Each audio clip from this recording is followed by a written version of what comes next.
The McDonald's. Welcome to another Full Access Friday. Thank you all for being here. We got a big show. We're going to talk about a lot of different things. But first and foremost, I wanted to tell everybody that when I told everyone to go and contact their senators, you obviously did a good job because they have come back to Washington and they have stopped putting these judges on.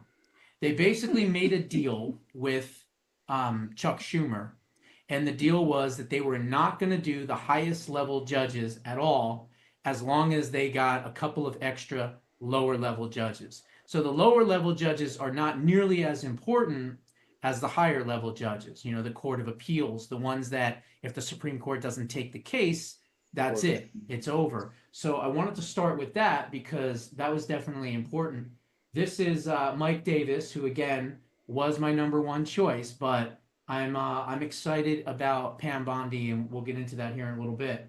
But this was Mike talking to Bannon recently just about the developments and how they stopped some of these judges. Democrats made a deal, and this was a big win for our side. It was a big win for the war room because we lit up the Senate and got Senate Republicans to show up and vote and force these votes to grind the Senate to a halt, which was really important because now what we've had is that Senate Democrats, Joe Biden, Chuck Schumer, and Senate Democrats have said they're not going to try to confirm 4 circuit judges to the critically important federal courts of appeals. So based upon my numbers, it looks like President Trump was able to confirm 234 Article 3 judges in his first term, including 54 judges to the critically important federal. Let me stop it right there. And this is why I like Mike Davis so much. He said 234, not just judges, Article 3 judges, meaning what? From the Article 3 project. Trump listens to the grassroots. Courts of appeals. President Biden, after this deal, I think he's going to be one short of that. I think he's going to be at 233, and he's going to only be at 45 federal appellate court judges. So we're in a very good place with this deal. Look, if the Senate Democrats wanted to, if they wanted to grind this out, they would have confirmed these. They would have confirmed these circuit judges first, the 4 circuit judges to these critically important federal courts of appeals, and then they would have probably been able to confirm the rest of these district court judges over the course between now and the end of the holidays. But by coming to this deal, by taking these 4 circuit judges completely off the table, this is a big win for our side. There you go. So that goes to show you that when we talk about giving out phone numbers and contacting senators and stop what you're doing and make the phone calls, we can win these battles. We're not going to win them all. But we are going to put the pressure and try to win as many of them as we can. Now, what I want to do is I want to go through and I want to talk about, before we get into some of the other things, Matt Gaetz has made an interesting comment. The comment is that he, quote, will not return to Congress.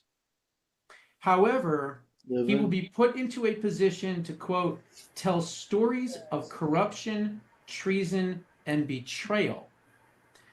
So I have my thoughts on what he's going to do, but I want to hear all from you. So, Glenn, we'll start with you. What do you think is next for Matt Gaetz? I really don't know. It's like you, it surprised the shit out of me that he was even picked. It did. It shocked me, like I said in the other show. And then a lot of people are saying that he stepped down, because of all the pressure, which I don't think that had anything to do with it. Here's what I have, and this is from somebody really close to the transition team, and here's how things went down. According to my sources from the Trump that are close to the Trump transition team, here's what happened. Apparently, Matt got a call from President Trump late on Wednesday night, and Trump did not tell him to withdraw. He simply stated that he knows that there are at least 5 solid no votes on him. The usual suspects, right? Collins, Murkowski, Mullins, and this newest headache is going to be what's his name? John Romney. Curtis in Utah. Total rhino. You know, we got rid of Romney, and now we put in this John Curtis guy, and we're stuck with him for 6 years. So basically, he was calling to let him know that it's going to be a no vote. That doesn't mean you can't be recess appointed, because you can. But then here's what happened. They told him that the rhinos were going to get together with the Democrats, and they were going to do whatever humanly possible to stall him from being recessed appointed. In other words, they weren't going to bring him up for a vote. They were going to fill up. They were going to do all kinds of things, and he wouldn't even have had a vote until late February or early March. So, of course, when he was told that, Gaetz said, Mr. President, absolutely not. You need an AG on day one. I will withdraw. Trump said, no problem, Matt. We will try to find you something else. And apparently, the backup plan was Pam Bondi all along, according to my sources. So that's kind of what has happened here. Let's see. Carl, let's ask you. So you heard what Matt said. He said that he will not be returning to Congress, but he'll be in a position to, quote, tell stories of corruption, treason, and betrayal. What do you think that means? I don't know. You don't know either. Okay. What about you, Liam? What do you think that means? I'm trying to think. So I guess he's not going into the Senate, which I thought there were rumors of, but I could have misheard. Tell stories of corruption. I mean, well, does that mean in the House investigations, in the media? I mean, Not sure. sorry, yeah, I'm kind of blanking there. I mean, it's Okay. like as long What about as you, it's Bob? being effective. What do you think, Bob? I think, well, number one, it surprised the pants off of me when they picked him, but I think that he's going to start a United States tour and do Biden story time. But, you know, the thing is that gets me about him is that they got a lot of dirt on him, but he's probably in a position where he's got a lot of dirt on a lot of people. And I got a feeling that he's going to tell some stories about people that they don't want to hear. Gotcha. Like, otherwise, like be a little snitch, or what they call them whistleblowers. Okay, gotcha. You know, but as far as I really don't even know what kind of a story he'd do other than, you know, just like spill the beans on, you know, people's dirty laundry. But he's got to watch it himself too. Gotcha. What about you, Pam? What are your thoughts here? He said he's going to be in a position to expose corruption, treason, and betrayal. Okay, so I don't know, but now the people that are keeping him from voting him, getting voted in, you know, with a delay, they were going to delay him a month or so. Why are they backing Pam Bondi? Well, because well, we're going to get into that. She is somebody that is closer, believe it or not, to President Trump. She is someone that has more experience than Matt. She's a female, so it's going to be hard to kind of filibuster her. A lot of people are saying, because, you know, she is female, and she's ran the third largest Department of Justice, basically, in Florida. The state of Florida is the third largest state. So she has that type of gravitas that Matt didn't have. And apparently, from what I'm understanding, Trump has backups ready to go for all of these positions if there's an issue or a problem. I mean, this has been well thought out. Look, when you know you're going to win a campaign and you know you're going to win a race, you start your transition team months beforehand, okay? Heels Up Headboard Harris did not have a transition team at all. Nothing was even started or talked about because they probably knew they weren't going to win. He knew he was going to win probably somewhere in August, because he started assembling his team around, I think, the early to mid-September area. So he's been at this, you know, for a long time. And not only that, he's learned what to do and what not to do. Like I said in the other show the other night, he has completely taken the State Department and the transition rules and protocols and thrown them in the garbage. He's not talking to the State Department. No one's listening to any of his phone calls and things like that to avoid people being obviously moles and things like that. But it's not perfect. He's got a couple of people in there, unfortunately, that are still moles. But let me go to you, Walter. What do you think Matt is talking about? He says he's not going to go back to Congress, but he will be in a position to expose corruption, treason, and betrayal. Maybe Trump is going to create a new Department of Corruption, whose sole purpose is to dig out corruption within the government. He already has the Doge to deal with the financial end of it. So why not create something to deal with the corruption part of it? Like a corruption czar, perhaps. Yeah, somebody who doesn't have to get Senate approval. Mm-hmm. And remember, czars can be created with a simple executive order from a president. That's how a border czar was created. That's how so many other czars, remember they had all these different czars in the last administration. Executive orders, sadly, can just create those people. But what about you, Carol? What are your thoughts on this? So Matt Gaetz says, not going back to Congress, not taking my old seat back, not running for my old seat, but I'm going to be in a position to expose corruption, treason, and betrayal. What do you think he's going to be doing? Whatever it is, they're going to wish he'd have done some of those other things. I think they've got a plan that's sinisterly good. Gotcha. Okay.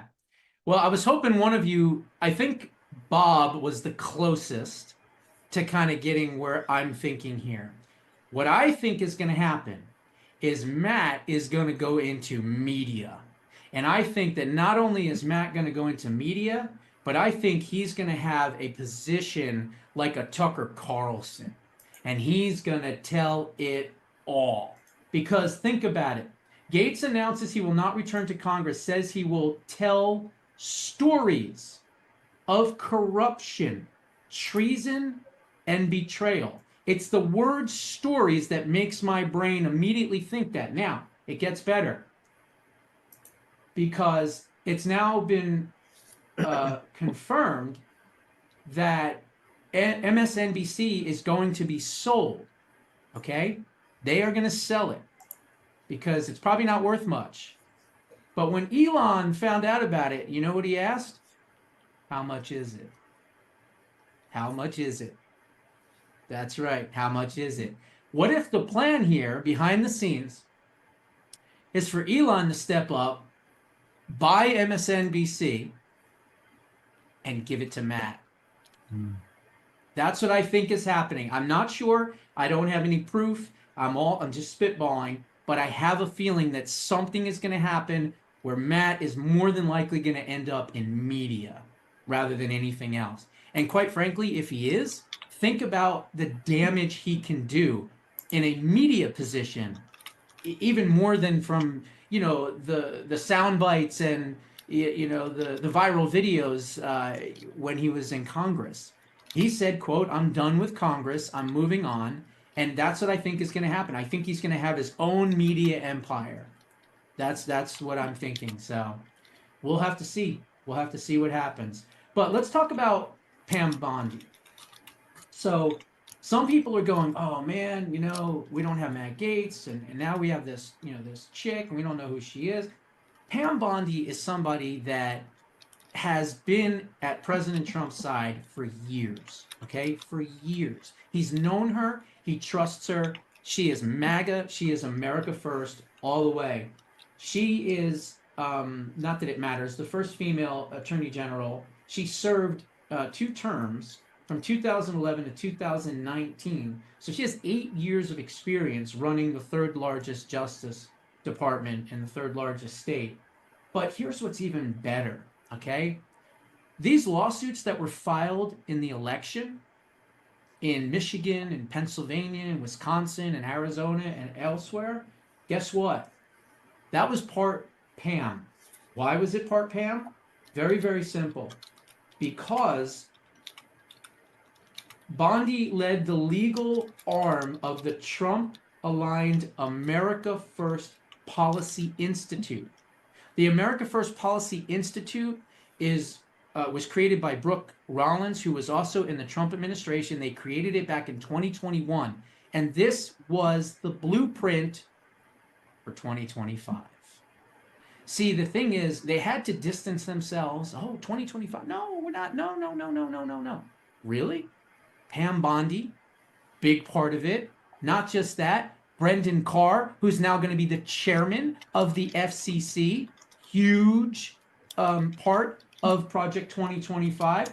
Russ Vought, who was just named the OMB today, as a matter of fact, part of and was the architect of it. You see, during the election, oh, no, we can't go anywhere near that. We can't talk about it. No, we're not going to do that.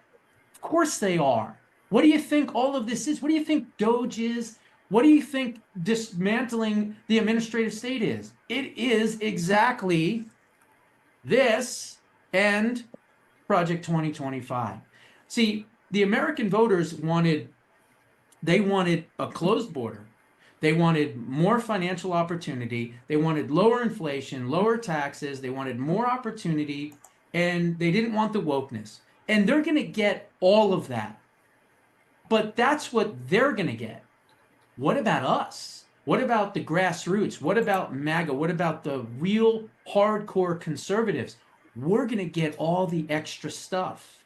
You know, the Doge and everything else, that's going to be all extra for us, which is dismantling of the administrative state and then going after the people that did the things that they did. So I wanted to kind of point that out because I'm actually thrilled that she is going to be the Attorney General. And, you know, here's another thing. Matt could, because he's probably going to be a person because of who he is, where he's not going to get a fair shake in a nomination process, no matter what position he is. So she could hire him tomorrow as her chief of staff of policy and prosecutions. I mean, Walter would know. He's a lawyer. He understands. You don't need a Senate confirmation for that. So if he doesn't go into media, he could do a number of these things. Hell, they could appoint him to be the U.S. attorney for the District of Florida, for the entire state of Florida. He wouldn't be able to go after people in New York or Georgia, but he would be able to go after Jack Smith. He would be able to go after the Mar-a-Lago raid. He'd be, you know what I mean? So there's a lot, is what I'm trying to say. There's a lot of things that Matt can do. And just because he's not Attorney General does not mean that he's not going to have influence and or a position possibly in the current administration coming in. So that's pretty good. And that's why I wanted to kind of point that out. So she's the one that helped file the lawsuits in the election to make sure that President Trump got elected. That's why I am excited about her. I think she's going to be great. And the greatest part is she's probably going to fly through the nomination because she's not that controversial in a lot of ways. She's done things quietly for all these years. You know what I mean? So you got to kind of think about that. And, you know, I think that's going to be something that's going to be really good. Now, these are Trump administration people that have ties to Project 2025. I said Brendan Carr, that was one. He's going to be the head of the FCC. Tom Homan has ties to that. John Ratcliffe has ties to it. You know, maybe it's good that I am censored right now because I'm really kind of spilling some beans here. But anyway, so these are some of the nominees. And this video here, this is from the OMB director. And this is with Tucker Carlson, an interview. It's only 1:33 seconds. But here's how you know that the right people are in charge. Listen to this. So you ran OMB before, and you don't have to comment on this. It sounds like you are very likely to run OMB again. Tell us what OMB is, for those who aren't from Washington, what it does and what you would do with it. So OMB is the nerve center of the federal government, particularly the executive branch. So it has the ability to turn on and off any spending within the Office of Management and Budget. Office of Management and Budget. It has the ability to turn off the spending that's going on at the agencies It has all the regulations coming through it to assess whether it's good or bad or too expensive or could be done a different way, or what does the president think? And then all of government execution. So anytime you have cabinet executive branches conflicting with each other or working together on something, for instance, the wall, the president wanted to fund the wall. We at OMB gave him a plan to be able to go and fund the wall through money that was the Department of Defense, and to use that because Congress wouldn't give him the ordinary money at the Department of Homeland Security. So it really is, presidents use OMB to tame the bureaucracy, the administrative state. There it is. You heard it directly from him. And Russ Vought was actually appointed OMB tonight, I believe. And he is, let's see here, where is it? Here it is. Is this it? Yeah. So let me see here. So let me pull this up. So Vought, okay. Vought authored Project 2025's chapter on the Executive Office of the President of the United States, and also reportedly spearheaded the project's playbook for Trump's first 180 days. He's now the OMB, okay? And Trump went nuts, and he put a whole bunch of people up tonight. Let me see if I can find where it was. Thank you. Is that it? Keep doing this lately. I know I have it. Hang on. Where did it go? That's all right. I can find it here in just a second. Here it is. I got it right here. Okay, so these are the people that he has already appointed. But so let's see. Pleased to announce Scott Turner from the great state of Texas as the Secretary of the United States Department of Housing and Urban Development, HUD. Scott is a former NFL player with the Washington Redskins, who during my first term served as the first executive director of the White House Opportunity and Revitalization Council, helping to lead an unprecedented effort that transformed our country's most distressed communities. Those efforts, working together with former HUD Secretary Ben Carson, were maximized by Scott's guidance in overseeing 16 federal agencies, which implemented more than 200 policy actions furthering economic development. Under Scott's leadership, Opportunity Zones received over $50 billion in private investment. He also nominated Marty Makary, with a doctor, for the FDA commissioner.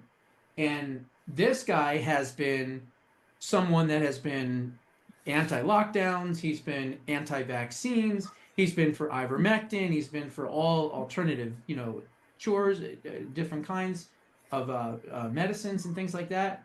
And he's been censored, he's been banned, he's been thrown out of conferences. That's the thing, these are all disruptors.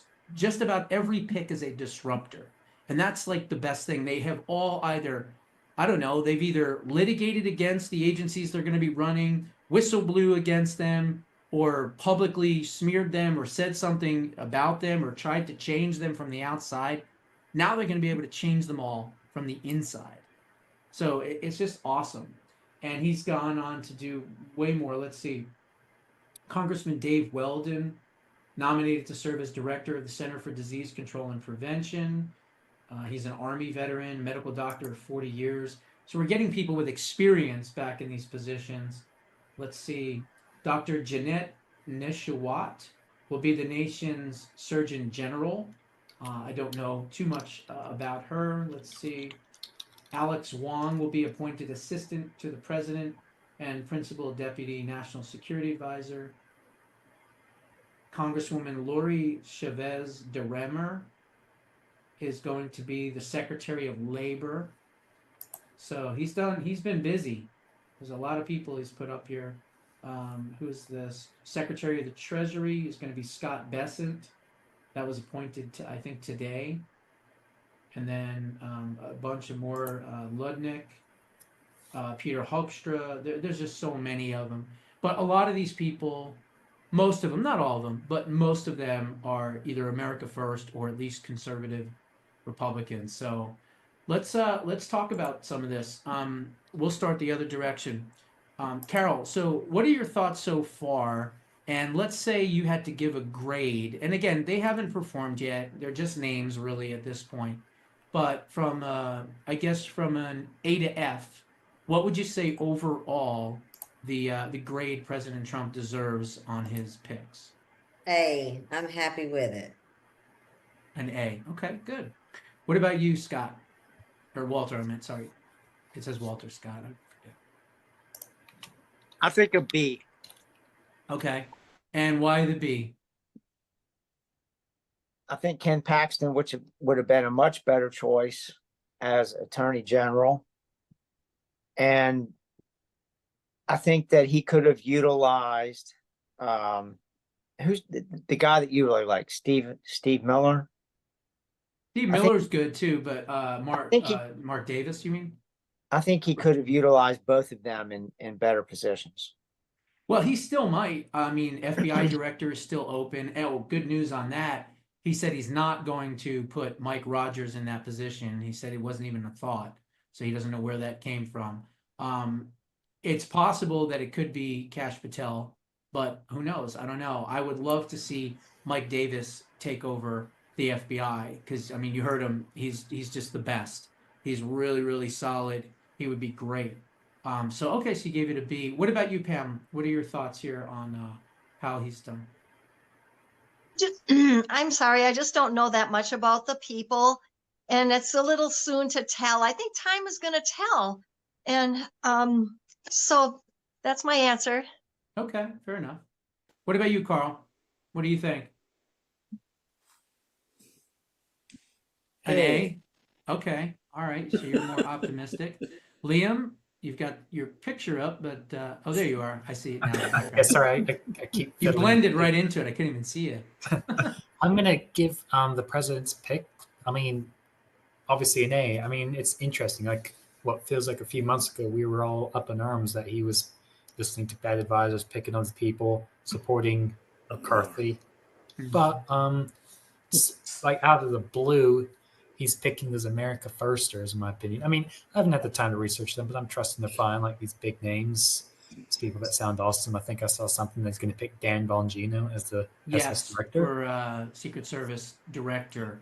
It's not official as of yet, as far as I know, but that could be happening. The only one I have a problem with, and we're all going to agree on this, but would be the Department of Education. Should have been left empty. He said he would abolish it months ago. So I wonder what his plan is there. A senator just announced tonight that he's bringing up a bill to abolish it. Good. Look, as much as I would love to see that happen too, I can't imagine they're going to get enough votes to do that. I mean, realistically, really think that it's going to be. I mean, I'd love to see it happen.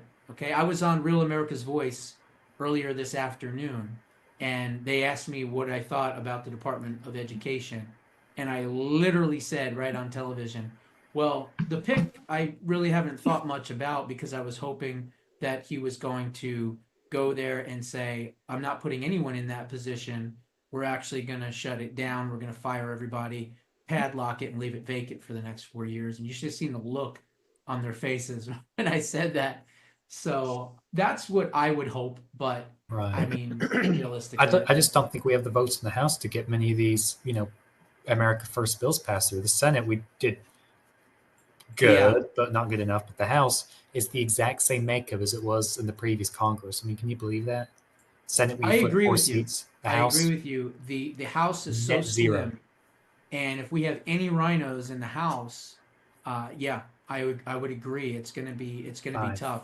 Look, I've said this before. I think, everyone's thinking that the world's going to change, in January, and it's just not the case. Are things going to change? Yeah, I think some things are. Whatever they can do. See, the sad reality is that because of the polarization in the country and Washington and everything else, and the fact that we have to fight our own party, sadly, executive orders are the ways that they're going to be used to make change. Yep. And I would much rather see something become law and change it permanently rather than through executive order. Because look what President Trump did. I mean, he was very successful in his first term. He did a lot of great things, but the majority of it was what? It was done through executive action. And what happened? They Gets turned reversed. it and they turned it all around once again. And so now you're coming back and it's like, I'm going to put them all back on again. Well, okay, that's great in the meantime, in the short term. But what about moving forward long term? How do we eliminate executive orders, but also pass viable, long-standing, permanent legislation that's going to obviously affect change permanently? That's why I titled my book the way that I told. I'm not interested in executive action. I understand it's necessary, especially when we have such short margins. But I would much rather see things to be permanent. Bob, what about you? What would you grade so far these choices? You know, what I've seen so far, I like the fact that the people that I've read about don't throw up any red flags. So, you know, aside, I'd like to see him pick Ben Carson for something good, but I give him an A because he's not fooling around. He's going full bore. He's going to be ready to govern the day he's sworn in. He's going to have his cabinet in place and not have to lollygag around like a lot of people do because he knows Washington now. Okay, good, good. What about you, Glenn? What do you think? What would you grade him? I'd give him an A just because of the, you know, the American first people. America first, that's the way that, you know, they hated him his first run as soon as he was in, and he was for America first and telling everybody else, you know, you got to get in line behind us. We're here first. I'm taking care of us and the people that he's, you know, if it's, I don't really know, like Pam, I've really never researched them, but if they are America first people, you know, I'd give him an A right now. Let's see what he is in 100 days. Okay. All right. And then I'm going to ask you as well, Marlene. I'll throw you into the conversation. What do you think about these cabinet choices so far, and what would you grade them? And Scott, I think, is on there too, so I guess he could type what he thought. So far, I think he's doing a great job. So I give it an A. Give him an A. Okay. Yep. All right. Fair enough. I may shock you. I would give him at this point probably a B, maybe even a B minus. And here's my reasons. I don't like the Marco Rubio pick for Secretary of State. I think that he could do much better in that position. The ambassador to the United Nations, Elise Stefanik, I'm kind of iffy on that one. I don't love the pick. It's okay. But I would say for the most part, all the other really important picks, as far as the different, you know, parts of the government that are going to be the most impactful, I do like a lot of them. I would have rather have had Vivek, believe it or not, take over the Ohio Senate seat that J.D. Vance is obviously vacating, rather than working directly with Doge, because I think Elon, even by himself, is powerful enough to know what he's doing. Look what he did to Twitter. So I think you could have been a little bit more useful having one less rhino in the potential of the Ohio Senate seat. So I think that the cabinet is not done yet, and perhaps that B minus can go to a B or even a B plus, but it's much better than it was in 2016. I mean, it's light years better. Okay, clearly. So that's what I would think. I'm not too hawkish on giving all A's yet. I think there's been, you know, I would say that you have like 1/3 of like MAGA America firsts, and then you have 1/3 of pretty good solid conservatives, but then you also have a third in there of like Pete Hoekstra and some of these others. They put him in Canada, which is fine, ambassador to Canada, but some of these people are establishment rhinos too. Not a lot, but a few of them. Not nearly as it was. So I think there's been a big improvement, but it's not as perfect as certainly I would want it to be. But again, you know, I'm not picking these people. You know, I always say, you know, when people say, well, can you tell Trump this? Can you tell Trump that? I always say, look, I feel like I'm close, but I'm the type of person, at least right now in my career, that my foot is near the door. I'm knocking on the door. I can hear the party inside the inner circle going on, but I don't know the secret password yet. Okay. I'm not completely in the room. I'm not being invited to Mar-a-Lago yet or anything like that. So, and I can say that, with all humility, maybe I will be at some point soon, but at right now I'm not. And so I can't get his ear like I would like to and be like, "Oh, hey, don't pick this person, pick that person. Pick this person." That's why I like some of these picks that haven't been chosen much better than some of the ones that have. But we'll see. We'll see Can what I ask a happens. question? Yeah, go for it. It's about Vivek and the Senate seat in Ohio. Mhm. Can't he do that along with Doge? Because Doge is an appointed, or it's a system in there. It's a Right. but it's not. He's not going to be in. It doesn't have to be confirmed for that position in Doge, so he could basically camel back off to that one too. I know, pun intended for the Indian, but That was That's a good. good one. Well, look, I mean, Doge was set up to basically disintegrate at a right, certain point. Okay. And there's new news on Doge. I don't know if you know this. Marjorie Taylor Greene is going to be the head of a new subcommittee that is for Doge 100%. So what does that mean? Well, that means that they'll recommend cutting A, B, and C and X, Y, and Z. And then they'll take that report and they'll give it to the chairwoman of that committee, which is going to be her. And then she can then say, okay, let's cut this or let's cut that. And then, of course, you'd have the rest of the House. So, look, it's with the small margins, Liam's correct. No, no monumental change is going to happen from a legislative standpoint. Can a lot of things get cut? Can a lot of things happen? Can we build the wall? Yeah, we can do a lot of things. I don't want people to think that Trump was elected and nothing's going to happen. You saw what he did with rhinos and backstabbers and spies and everything else in 2016. Look at how much he accomplished with a shitty team. So now think about how much better things are going to be with much more experienced and more loyal people with him. So I do feel as though he's going to get quite a bit done, but there's no way 100% of everything we want done is going to get done. Hell, if we got 35, 40%, I would say that would be not only huge, but it would be so monumental that it would create, freedom for many, many generations. And as long as the American people are doing really well and they're making more money and they're happy and everything else, then the midterms don't have to be a loss.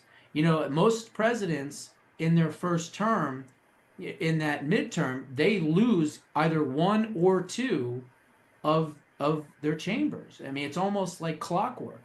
But Trump has shown in the past that he didn't lose, I think it was the Senate. He lost the House, but he didn't lose the Senate. He actually grew his numbers in the Senate. If you remember, you'd have to go way back to, I guess, 2018's midterms. Yeah, it would have been 2018's midterms. And they did well. So it doesn't mean that it has to be that way.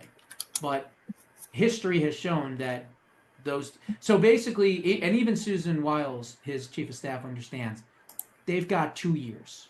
They've got 2 years to fundamentally change this government, cut out these people, get rid of these agencies, all the things that they want to do. They know they've got 2 years because the Democrats are going to come back just with money, with all kinds of things, and the women are pissed.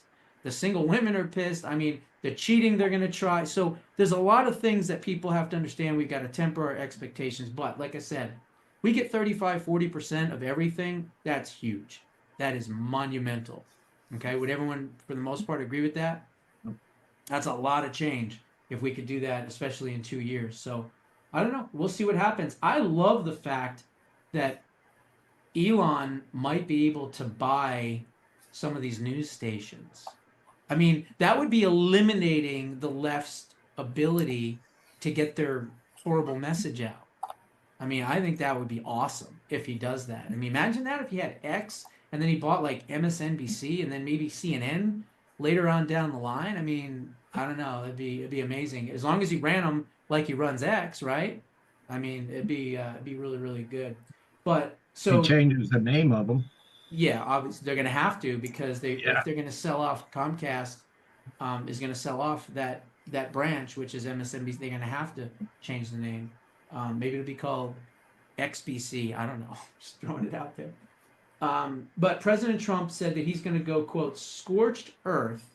He's going to fire Jack Smith's entire team of prosecutors, and then he's going to assemble an entire new team to investigate not only Jack Smith and all of these investigations, but he's going to go after the January 6th committee, he said, and he's going to go into the 2020 election.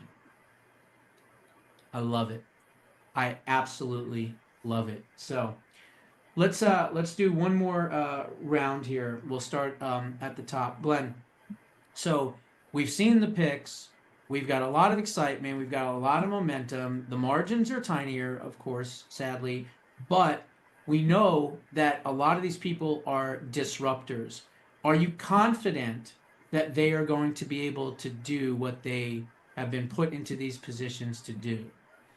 I sure do hope so. I have high hopes that they just pull the plug on the swamp and empty it, and with any force necessary. I'm just that fed up with it. You know, I think everybody is fed up with it for sure. well, a lot of people are, and there's unfortunately on social media, there's still a lot of bootlickers out there that are just loving the death out of the left. Yeah. Oh, and they're just diehard. I don't understand it. You just you can't fix stupid, not even with duct tape. Yeah, exactly.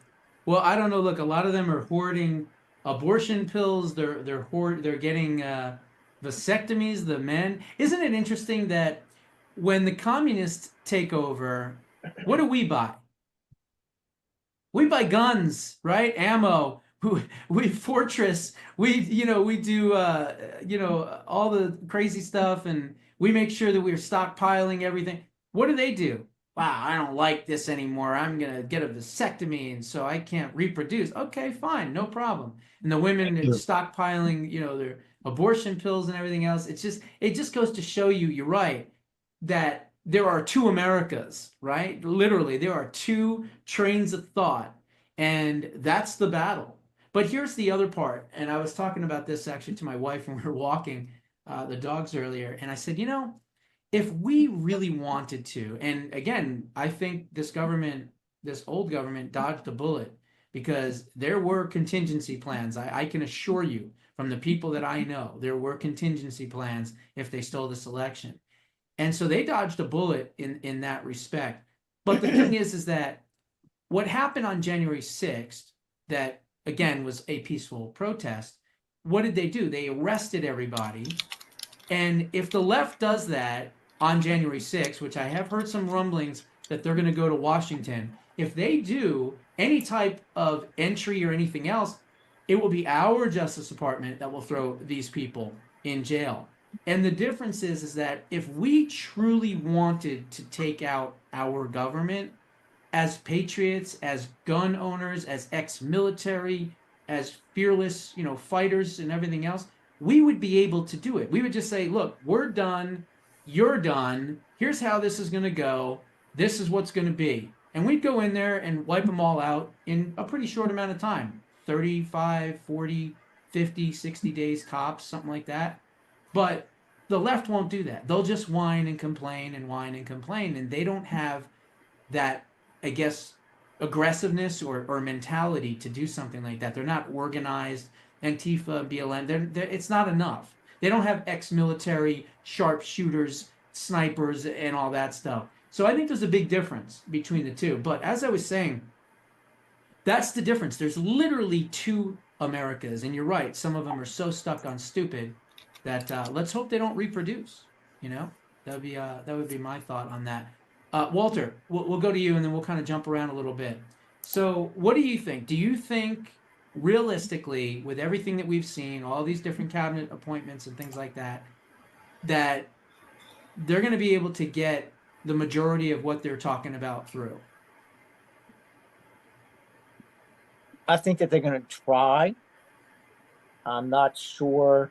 I know that the Democrats have been working for the last year on making regulations and rules that will make it more difficult for Trump to do a lot of what he wants to do, and will basically force him to the courts.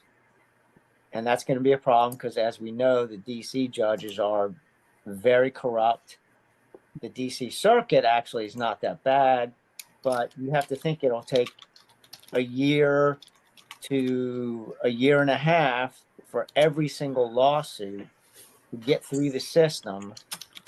And that time backlog with the majority of what he's trying to do, that may be a problem. I'm sure that Trump's already battle planned it, and he's got non-litigious ways around that.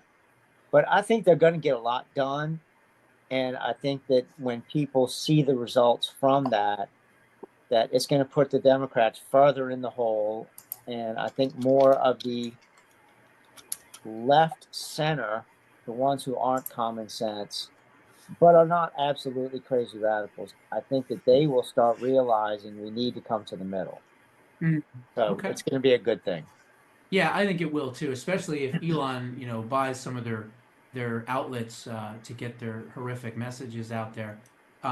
Carol, what are your thoughts here? Do you think that 25%, 50%, 75%, 100%? What do you think they're going to be able to accomplish?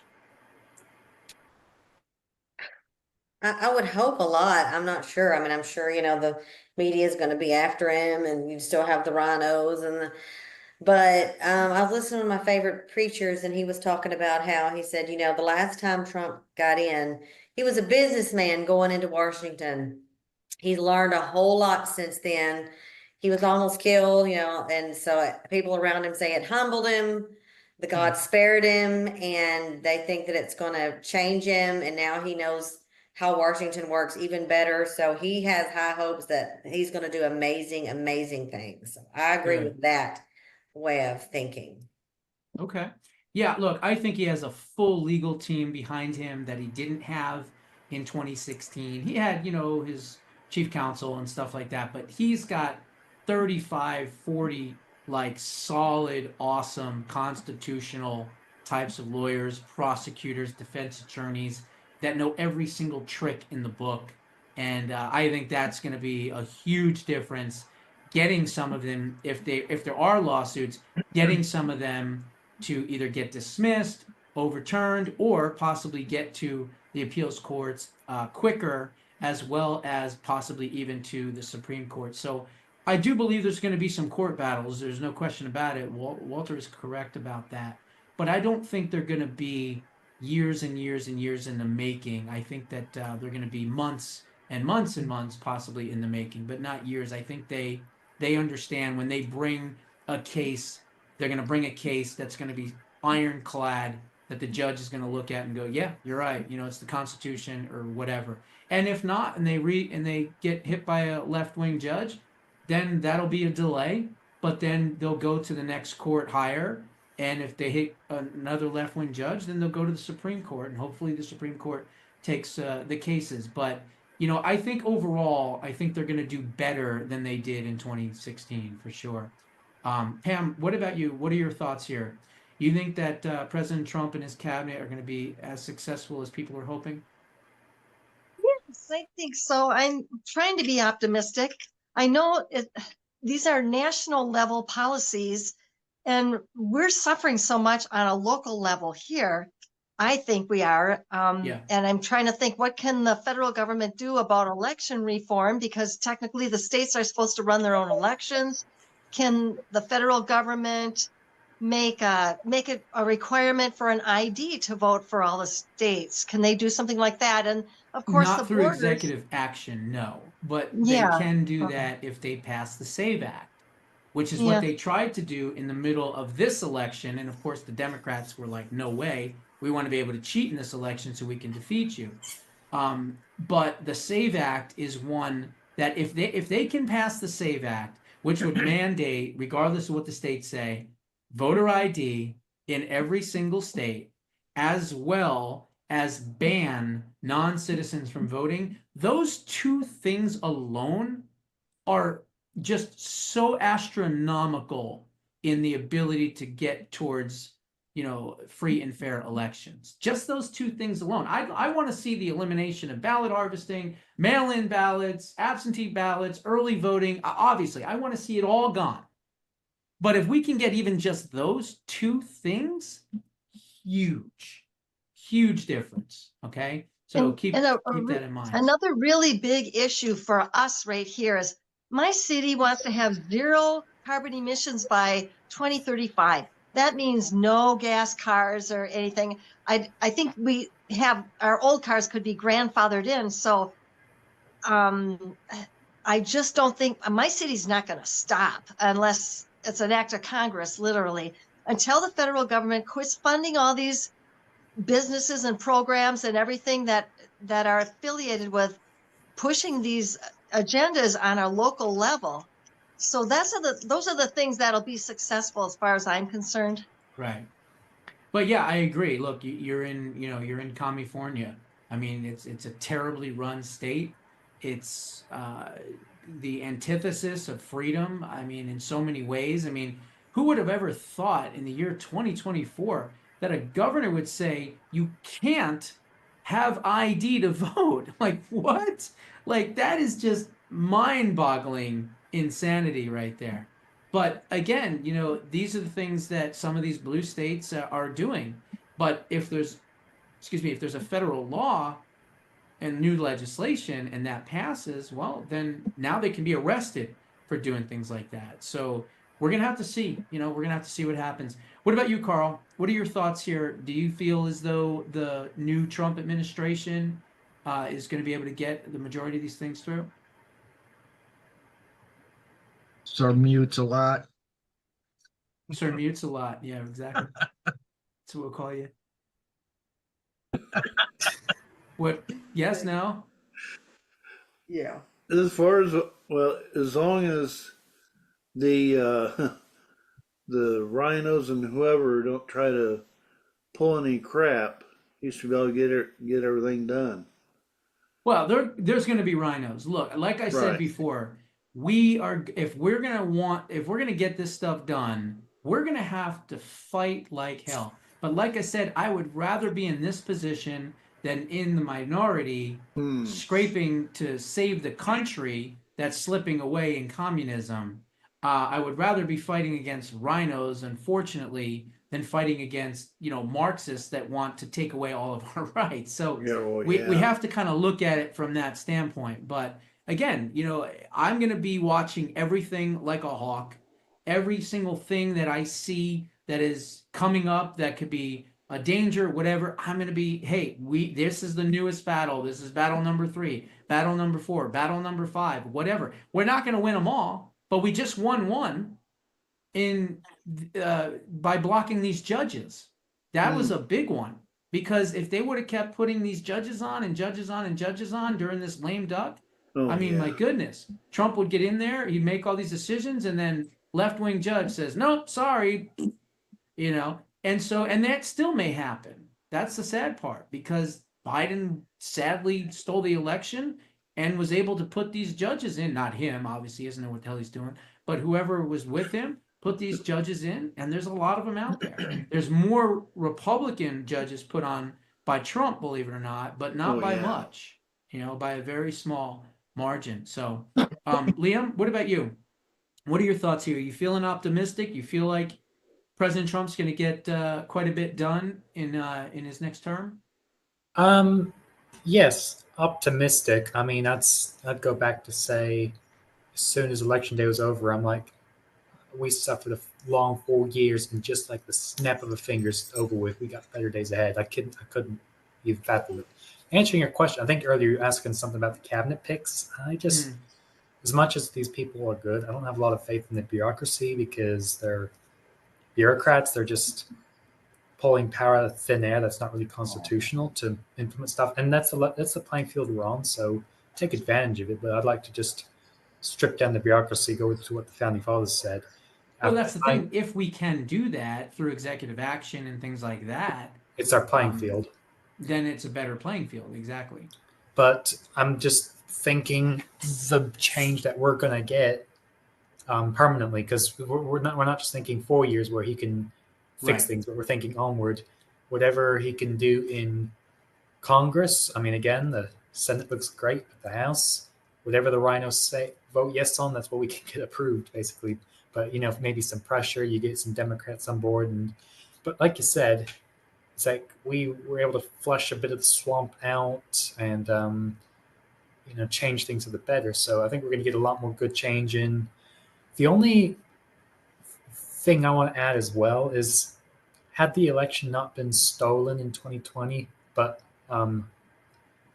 Congress in both 2020 and 2022 were for Democrats. Well, it was split last year, but we have both chambers, so that's that right there. In 2020, we didn't have either chamber, so he would have wasted 2 years. In 2022, we had the House, but that wouldn't have been any good. The Senate, that's how you get the judges in. So I think things are going to be pretty good. Yeah, but here's a perfect example of voter fraud still effing us, okay? Yeah. Because we should be at 57 Senate seats. Agreed. Or is it 56? 56? No, it should be, let's see, we've got Nevada? 53, so it would have been 54, 55, 56. Yeah, 57, I'm right.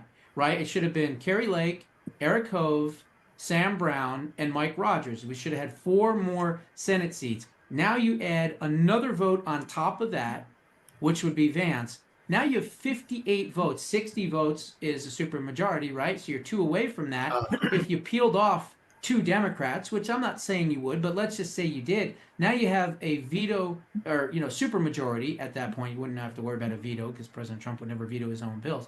But what I'm saying is, that's where the voter fraud came in. Maybe Matt Gaetz could have been confirmed with 57 Republicans and 58 with Vance. So that's what I'm trying to say. Every single one of these seats are consequential. Yes. And because we only had 54 votes with Vance and there was 5 no's, it wasn't going to happen, right? I mean, he could have been recessed appointed, but then they had this delay tactic that they were going to do for at least 60 days, because I think that was the maximum that they were allowed to do by law. And, you know, it would have been a nightmare. Imagine not having an AG for 2 months. I mean, I couldn't even imagine that. Not being able to get things started and doing the investigations the way they need to be done for 2 months. Craziness. I think we were very lucky to pick off Pennsylvania, because that's a fraudulent state. That was a big one. Yeah. That was a big one. Glenn, did I ask you? Yeah. I did. Okay. And I think I asked everyone, and I guess Marley. No, you didn't. Who did I miss? You missed me. I missed you. I'm sorry, Bob. Look, Josh, can you see me? Barely. I can see you. I'm doing my impression of Blair Witch Project at you. Okay. I think, just to answer really quickly because I know of time, Yeah. I think that Trump has a different fire this year from before. He has a different way about him. I think he's going for broke. He's going to go for it all. I see at least 30 to 40% done in the first 2 years. Okay. Good. He's got a different fire this year. Mm-hmm. I think he can get, realistically, if we're talking about 100%, I think he can get somewhere between 25 and 30% done of everything that he wants to do. And that includes HHS, you know, DNI, you know, Secretary of State, all of it, all the different positions, State Department, Pentagon, the cutting, all of it. I think he can get 25 to 30%. And if he can get 25 to 30% with this type of Washington, with a small majority in both. Well, I mean, there's more in the Senate for sure, but that small majority in the House, what is it now? 7, I think. I haven't seen the last count. I kind of ignored it for the Still last haven't couple of called days. California. Huh? Still haven't called the 2 races in Yeah, I California. know, it's sick. So I don't. They're trying to steal it because they want a small majority. If there wasn't fraud, it would have been, like I said, probably a Called 2 weeks 9-seat ago. majority. But who knows what it's going to be now? Probably 5 or 6 or 7. I don't know. Whatever it's going to be. Regardless, it's a small majority in the House. It's not a huge majority. But the Senate is definitely much bigger. It's not huge, but it's much bigger with 53 and then Vance at 54. So we're going to see what happens. All I can tell you is that we will be fighting every single day, no matter what, to make sure as much of this agenda, America First, MAGA agenda, is implemented. And hopefully, some of it will actually be permanent. But time will tell. Anyway, those are all my thoughts for this evening. Can't wait to hear all of yours. Go ahead, Marlene, and you can cut it. And if everyone wants to stay for a few minutes afterwards, I would love to chat. So